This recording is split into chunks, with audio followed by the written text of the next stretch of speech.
Hello guys, сәлем құрметті 10 сынып оқушылары. Бүгін бізде жаратылыстану математика бағыты бойынша оқытылатын сыныптарға арналған ағылшын тілі пәнінен 3-ші тоқсандағы бірінші БЖБ. БЖБ-міздің тақырыбы Reading for Pleasure and the Capabilities of Human Brain. Ғанибет үшін оқу және адам миының қабілеттері. Бірінші тапсырма бізде әдеттегідей listening, тыңдау. Task 1. Listen to the dialogue and identify speakers' opinions. Диалогты тыңдап, сөйлеушілердің пікірін анықтаңыз. Circle the name of a speaker next to the statements. Төменде берілген пікірлерге кімнің қатысы бар екен, яғни кімнің айтқан пікірі екен біз анықтауымыз керек. Мен аудио тыңдамаймын, аудионың текст түріндегі формасы менде бар, соған қарап пікір білдірушіні анықтайтын боламын. Бірінші сөйлем. Thinks it is important to understand the process of memorization. Яғни есте сақтау процесінің маңыздылығы туралы кім айтады, кім ойлайды. Бізде бұнда Мэри мен Ричард берілген, ал мұнда текстқа өтсек, балалар қараңыздар, Чарльз бен Мэри деп қойыпты. Яғни Чарльз емес, негізі Ричард болу керек. Бұл жерде тапсырманы құраушылар қателесіп кеткен. Сондықтан егер Чарльздың пікірі болса, біз Ричардты белгілейміз. Мәтіндегі мына сөйлемге назар аударсақ, I'd like to start by talking about the process of memorization. Есте сақтау процесі туралы айтқым келеді деп бізде Чарльз айтқан, Демек, жаңағы тапсырмаға өтеміз. Бұл жерде біз Ричард дегенді таңдаймыз. Келесі екінші пікірді оқиық. Believes that in comparison with adults, students use memory in a different way. Ересектерге қарағанда студенттер өздерінің жадын, яғни орысша память дейміз, жадын басқаша жолмен пайдаланатынына сенеді. Бұл сөйлем кімнің пікірі екенін білу үшін текстқа өтеміз. We all use memory in the same way. It doesn't matter whether you are a student or an adult. Біз миымызды, яғни жадымызды бір жолмен пайдаланамыз. Ол сен ересексің бе, әлде студентсің бе, оған қарамайды дейді. Негізі текстта қарамайды, бірдей жолмен пайдаланады деп айтылса да, жаңа берілген тапсырмада бізге әртүрлі жолмен пайдаланады деп айтқан кім деген. Сондықтан жалпы ересек және студент деп екіге бөлген кім екенін біз қараймыз. Оның жауабы Чарльз, яғни Ричард дегенді белгілейміз. Келесі үшінші пікір.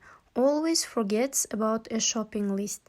Дүкенге барғанда тізімін әрқашан ұмытып кететіндігі туралы айтқан кім? Текстта I always forget to take my list. Мен әрқашан тізімімді алуды ұмытып кетемін деп Мэри айтқан.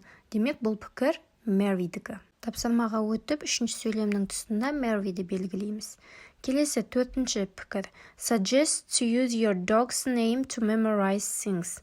Заттарды есте сақтау үшін өзіңнің итіңнің атын пайдалануды ұсынады. Мәтінде былай делінген. You can use the name of your pet dog to remember a scientific equation.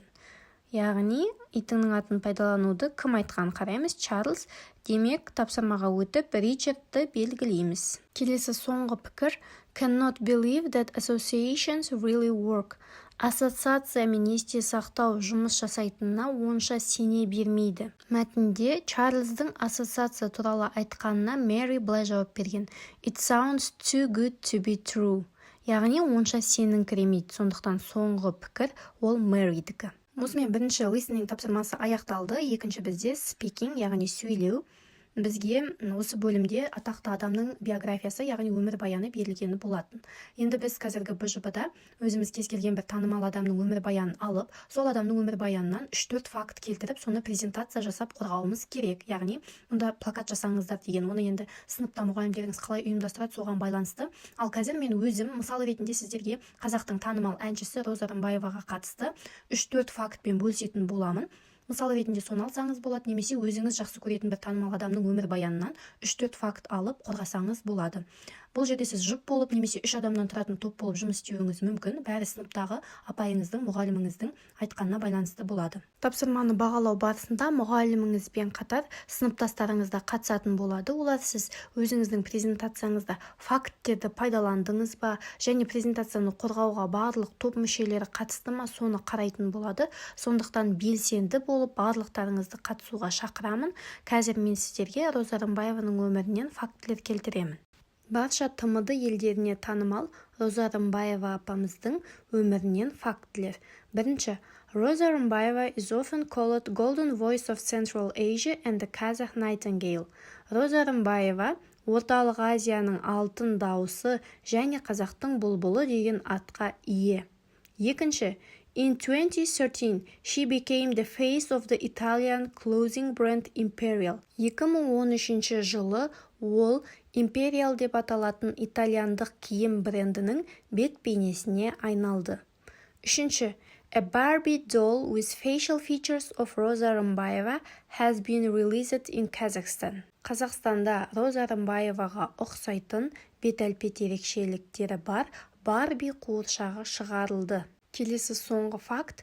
The talent of Роза Рымбаева was awarded with numerous awards Парасат, Тарлан, Құрмет, Достық. Роза Рымбаеваның таланты Парасат, Тарлан, Құрмет, Достық сияқты ордендермен марапатталған. Бұл менің мысалымдағы Роза Рымбаеваның өмірбаянынан алынған фактілер. Ал сіз өзіңізге ұнайтын кез келген танымал адамның өмірбаянынан алып жазсаңыз болады. Және бір айта кететін жайт, презентацияны қорғап болғаннан кейін сіздерге мұғаліміңіз немесе сыныптастарыңыз неге осы адамды алдыңыз, неге осы фактілерді алдыңыз, бұл фактілер сізге қалай әсер етті деген сияқты сұрақтар қоюы мүмкін, сондықтан барлығына дайын болыңыздар. Осымен БЖБ-ға талдауымызды аяқтадық. Егер видео сізге пайдалы болса, лайк басып, келесі видеоларды жіберіп алмас үшін каналға тіркелуді ұмытпаңыз. Іске сәт!